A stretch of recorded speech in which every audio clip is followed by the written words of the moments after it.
नमस्कार विद्यार्थी मित्र मैत्रिणींनो, आपल्या सर्वांचे अभिजित सर्स अकॅडमी पुणे या ई लर्निंग प्लॅटफॉर्म चॅनलवर आपलं सर्वांचं मनपूर्वक स्वागत आहे. आज आपल्याकरिता बऱ्याच महिलांच्या मनामध्ये प्रश्न असतो की सर, आमचं सिलेक्शन झाल्यानंतर, सुपरवायझर बनल्यानंतर किंवा मुख्य सेविका परिवीक्षिका झाल्यानंतर नेमकं आमचं काम काय असणार आहे, सर्व्हिस काय असणार आहे. तर असं बऱ्याच महिलांचे प्रश्न आहेत, त्यामुळे मी हा व्हिडिओ तुमच्याकरिता बनवत आहे. कर्तव्य आणि जबाबदाऱ्या, सिलेक्शन झाल्यानंतर गव्हर्नमेंट मध्ये गेल्यानंतर तुमची निवड झाल्यानंतर तुम्हाला कोणती कामे म्हणजे करावी लागणार आहेत, त्या संदर्भात हा व्हिडिओ असणार आहे. त्याकरिता आपण हा शेवटपर्यंत बघा. म्हणजे तुम्ही या ठिकाणी अभ्यास करत आहात, परिवीक्षिका बनणार आहात किंवा सुपरवायझर असेल किंवा मुख्य सेविका किंवा परिवीक्षिका अधिकारी असेल, महिला आणि बाल विकास विभाग, आयसीडीएस आयुक्तालय पुणे या ठिकाणी जे पद भरली जातात दरवर्षी, यावर्षी सुद्धा मोठ्या प्रमाणामध्ये म्हणजे साधारणतः 350-400 जागेची ही संपूर्ण महाराष्ट्रातील महिलांकरिता जाहिरात प्रसिद्ध होणार आहे. त्यांचं ग्रॅज्युएशन कंप्लीट झालेलं आहे त्यांच्याकरिता. तर तुम्ही हा बघू शकता. त्याच्या अगोदर थोडक्यात माहिती देतोय की जी एक्झाम आहे पदवी, त्या महिला भगिनींचं पदवी उत्तीर्ण आहे आणि ओपन करिता 38 आणि कॅटेगरीमध्ये जर असाल तर 43 पर्यंत एवढंच फक्त क्रायटेरिया आहे. 43 म्हणजे 43 आणि 38. तुमचं जर यामध्ये क्वालिफिकेशन असेल किंवा तुम्ही आता एक्झाम दिलेली आहे फायनल इयरची, तरी सुद्धा तुम्हाला फॉर्म भरता येणार आहे. तरी अंगणवाडी सुपरवायझर बनण्याची सुवर्ण संधी. मागच्या वेळेस 102 जागा होत्या, यावेळेस जास्त जागा आहेत, तिप्पट चौपट जागा आहे. तर याची ऑनलाईन बॅच सर्व विषय असेल, मराठी, इंग्लिश, गणित बुद्धिमत्ता, सामान्य ज्ञान, आयसीडीएस व संगणक विषय असेल, सर्व विषयामध्ये ऑनलाईन शिकवले जाणार आहेत. आपण घरी बसून लेक्चर बघू शकता, लाईव्ह प्लस रेकॉर्डेड. म्हणजे डेली लेक्चर तुमच्या वेळेनुसार आपण ठेवलेले आहेत. इव्हिनिंगला जर नाही पाहता आलं तर तुम्ही रेकॉर्डिंग सुद्धा बघू शकता. याच्यामध्ये दर आठवड्याला आपण पेपर घेतो. तुमचे जे सोमवार ते शुक्रवार जे टॉपिक घेतले जातात वेगळ्या विषयाचे, वेगळे सर आणि मॅडम असणार आहेत विषय शिकवण्याकरिता. त्यानंतर पीडीएफ नोट्स तुम्हाला मोफत दिल्या जातील. कोणत्याही स्वरूपाचं पुस्तक विकत घेण्याची आवश्यकता नाही. लेक्चर अनलिमिटेड असतील, टेस्ट सिरीज असतील, म्हणजे टेक्निकलच्या सुद्धा असतील आणि नॉन टेक्निकल विषयाचे सुद्धा टेस्ट पेपर तुम्हाला सॉल्व्ह करता येणार आहेत ऍपमध्ये. त्यानंतर व्हिडिओ डाउनलोड करता येतील. तज्ञ आणि अनुभवी मार्गदर्शक तुम्हाला या ठिकाणी उपलब्ध होणार आहेत. तर ही जे बॅच आहे, ज्यांना जॉईन व्हायचं आहे त्यांच्याकरिता 9823442263 या नंबरवरती किंवा डिस्क्रिप्शन बॉक्समध्ये ऍपची लिंक आहे, तिथं सुद्धा तुम्ही ऍप डाउनलोड करू शकता. तर आपला जास्त वेळ न घेता लगेचच सुरुवात करणार आहोत. तुम्ही आता समजा झाला किंवा होणार आहात यावर्षी अंगणवाडी सुपरवायझर म्हणून तुमची सरकारी नोकरीकरिता निवड होणार आहे. तर तुम्हाला काय तुमचे काम या ठिकाणी करावे लागणार आहेत. तर पूर्ण बघा. ज्यांनी लाईक केलं नाही आतापर्यंत त्यांनी लाईक करून ठेवा. जास्तीत जास्त हा व्हिडिओची लिंक शेअर करा आपल्या मैत्रिणीपर्यंत, त्यांना सुद्धा कळू द्या. आपले व्हॉट्सअप ग्रुप, टेलिग्राम ग्रुप आहे, त्यावरती सुद्धा शेअर करायचे. मुख्य सेविका गट क या संवर्गातील करिता उमेदवारांनी खाली नमूद प्रकार, शारीरिक पात्रता, पदांची कर्तव्य, जबाबदारी विचारात घेऊन अर्ज करणे आवश्यक राहील. ओके, तर यामध्ये काय दिलेलं आहे बघा. अंगणवाडी सेविकांच्या कामाचे परिवीक्षिकाकडून पर्यवेक्षण करणे म्हणजे सुपरविजन. ज्या अंगणवाडी सेविका किंवा मदतनीस आहेत त्यांच्या कामाचं तुम्हाला सुपरविजन करायचं आहे.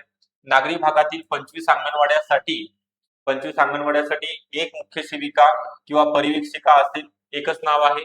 तिच्या जबाबदाऱ्या पुढील प्रमाणे देण्यात आलेल्या आहेत. कामाचं स्वरूप क मध्ये परिवीक्षिका संबंधित अंगणवाडी सेविकासह अंगणवाड्याचा ते कार्यक्रम आखतील. प्रोग्राम अंगणवाडी सेविकांना क्षेत्रीय समस्यांचं निवारण करतील. ओके, तुमची जिल्हा तालुका लेवलला ही जॉईनिंग मिळणार आहे, परंतु तुमच्या अंतर्गत ज्या 25 अंगणवाड्यामधील अंगणवाडी सेविका आहेत त्यांच्या जर काही समस्या असतील त्याचं निराकरण करायचं आहे. त्यानंतर कुटुंबाची यादी तयार करणे, लोकसंख्येचे लक्ष्य गट ओळखणे यासाठी मदत आणि मार्गदर्शन करणे. सर्व जन्म आणि मृत्यूच्या नोंदी अद्ययावत आहेत किंवा नाहीत हे चेक करायचं. म्हणजे ते तुम्ही काम करून घ्यायचं आहे, फक्त चेकिंग साठी, सुपरविजन साठी पोस्ट आहे. त्यानंतर ती कुपोषित आजारी बालकांची ओळख पटवणे, मुलांचं योग्य वजन करणे, वजन कार्डवर त्यांचे वजन योग्यरित्या लिहिणे, साधी औषधे प्रथमोपचार देणे, गंभीर कुपोषित व आजारी बालकांना पीएससी म्हणजे प्राथमिक आरोग्य केंद्रामध्ये दाखल करणे पाठवणे, आरोग्य केंद्रात अंगणवाडी कर्मचाऱ्यांवरती नियंत्रण आणि त्यांना योग्य प्रकारे मार्गदर्शन सुद्धा करणे. त्यानंतर पुढे आहे चौथ्या नंबरचं बघूया आपण. आयसीडीएस योजनेच्या बघा आता पूरक पोषण आहार कार्यक्रम 3 महिन्यांना एकदा बीट स्तरावरती नियमित क्षेत्रीय स्तरावर अंगणवाडी केंद्राच्या भेटीद्वारे अंगणवाडी केंद्राच्या कामकाजावरती देखरेख आणि मार्गदर्शन करायचं आहे. अशा प्रकारे तुम्हाला दौरा करायचा आहे धावता. त्यानंतर आयसीडीएस योजनेच्या प्रगतीचा आढावा घेण्यासाठी आणि क्षेत्रीय समस्या आणि त्यांचं निराकरण यावरती चर्चा करण्यासाठी ती नियमितपणे तिच्या नियंत्रणाखाली व देखरेखीखाली असलेल्या अंगणवाडी सेविकांशी महिन्यातून एकदा किमान एकदा आणि प्रकल्प मुख्यालयात तिच्या स्वतःच्या क्षेत्रीय मुख्यालयात म्हणजे तुमच्या ऑफिसमध्ये अंगणवाडी केंद्रावरती नियमितपणे बैठका आयोजित करणार आहे. तुमच्या मीटिंग या ठिकाणी तुमच्या स्तरावरती तुम्ही घेऊ शकणार. पूर्ण बघा, तुम्हाला ह्या गोष्टी कळणार आहे. ओके, मधनं कोणी स्किप करू नका. अंगणवाडी सेविकांना कौटुंबिक संपर्क वाढवणे, गृहपेटी देणे, वार्डातील आणि गावातील सभा घेणे इत्यादी बाबत मार्गदर्शन करायचं आहे. त्यांना सांगायचं त्या इम्प्लिमेंटेशन तुझं करणार आहे. 6वं कर्तव्य आहे जबाबदारी तुमची. वेळोवेळी अंगणवाडीतील सर्व नोंदी, रजिस्टर, रोख व खाती, साठी आणि साहित्य तपासेल. अंगणवाडी सेविकाने या संदर्भात आवश्यक सूचना देईल. अंगणवाडी सेविकाकडून मासिक प्रगती अहवाल नियमितपणे सादर करण्याची खात्री करेल केलाय की नाही. त्यानंतर 7व्या क्रमांकाचं कर्तव्य आणि जबाबदारी म्हटलेलं आहे. साधे आणि शिक्षित आरोग्य पोषण शिक्षण संदेश तयार करेल. प्रचार सामग्रीचा वापर करेल. आरोग्य आणि पोषण शिक्षण कार्यक्रम आयोजित करण्यासाठी अंगणवाडी सेविकांना मदत आणि मार्गदर्शन प्रदान करेल.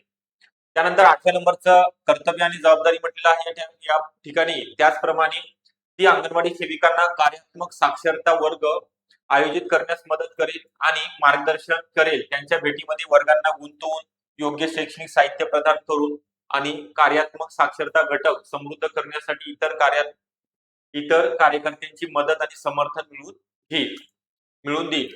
त्यानंतर 9वं आहे ती एकीकडे अंगणवाडी सेविका आणि सीडीपीओ जे महिला आणि बालविकास अधिकारी आहेत, म्हणजे खालच्या स्तरावरती अंगणवाडी सेविका आणि तुमच्या वरती सुपरवायझरच्या वरती सीडीपीओ, तसेच अंगणवाडी सेविका आणि पीएससी कर्मचारी म्हणजे प्राथमिक आरोग्य केंद्रामधले कर्मचारी, विशेषतः एनएचव्ही यांच्याशी संपर्क आणि समन्वय कोऑर्डिनेशन साधण्याचं काम तुम्ही आहात. तुम्ही दुवा म्हणून काम करायचं आहे.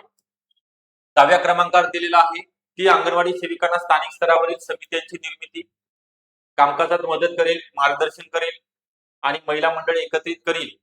प्राथमिक शाळांशी जवळचे संबंध प्रस्थापित करेल आणि बालविकास प्रकल्प अधिकारी यांच्या मार्फत शासनाच्या बाल आणि महिला यांच्याशी निगडीत सर्व योजनेची अंमलबजावणी करण्यासाठी सहाय्य म्हणून कार्य करणार आहे.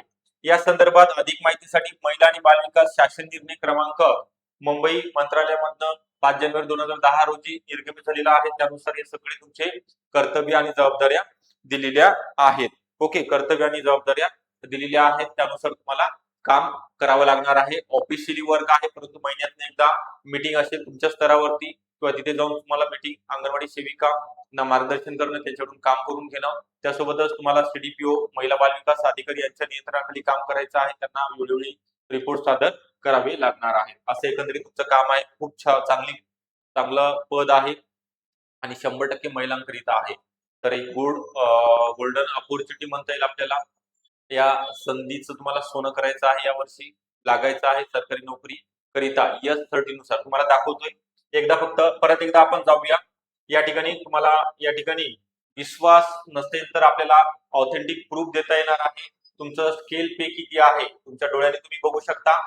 कारण तर जोपर्यंत डोळ्यांनी बघितलं नाही तोपर्यंत आपल्याला विश्वास या ठिकाणी ठेवता येत नाही. तर स्केल पे बघून घ्या, किती पगार आहे तुम्हाला S30 नुसार. ओके, ही जाहिरातच आहे. ठीक आहे. इथे बघून घ्या. वेतन श्रेणी S30 म्हणजे 35,400 ते 1,12,400 म्हणजे ऑल ओव्हर S30 नुसार जर तुमचा DA सगळं जर बाय हँड जर म्हटलं तर 47-48 रुपये पर मंथ, म्हणजे प्रत्येक महिन्याला तुम्हाला 50,000च्या जवळपास सॅलरी मिळणार आहे गव्हर्नमेंट कडून. ओके, तर हे सांगितलेलं आहे. तुमच्या डोळ्याने तुम्ही बघितलं S13 तुम्ही बघायचं आहे नेटवरती. S13चं किती तुमच्या किती पर मंथ पडते. ओके, क्लास 2 लेवलचं हे आहे. ठीक आहे. वयोमर्यादा गणनेची 1 जानेवारी 2025 दिनांकात गणनेत येईल असं त्यांनी मागच्या जाहिरातीमध्ये सांगितलेलं आहे. ओके, तर आता याची परिपूर्ण तयारी करायची आहे किंवा योग्य मार्गदर्शन घ्यायचं आहे, त्याच्याकरिता आपण या ठिकाणी ऑनलाईन बॅचेस पुणे या ठिकाणी चालू केलेले आहेत. पूर्ण महाराष्ट्रामधील महिलांसाठी ऑनलाईन बॅच आहे. आपण घरी बसून आपल्या मोबाईलवरती याची जी ऍप्लिकेशनची लिंक आहे ती ऍप डाउनलोड करून रजिस्टर करू शकता आणि तिथं तुम्हाला सर्व विषय लेक्चर पाहता येणार आहेत.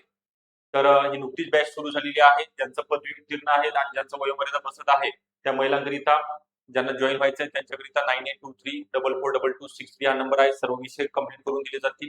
सर्व विषयाच्या नोट्स असतील, टेस्ट सिरीज सर्व मिळणार आहे तुम्हाला. ओके, आणि पर्सनल गायडन्स सुद्धा या ठिकाणी केलं जाणार आहे. तर व्हिडिओ आवडला असेल नक्की लाईक करा. चॅनलला नवीन असाल तर नक्की सबस्क्राईब सुद्धा करून ठेवायचे. थँक्यू.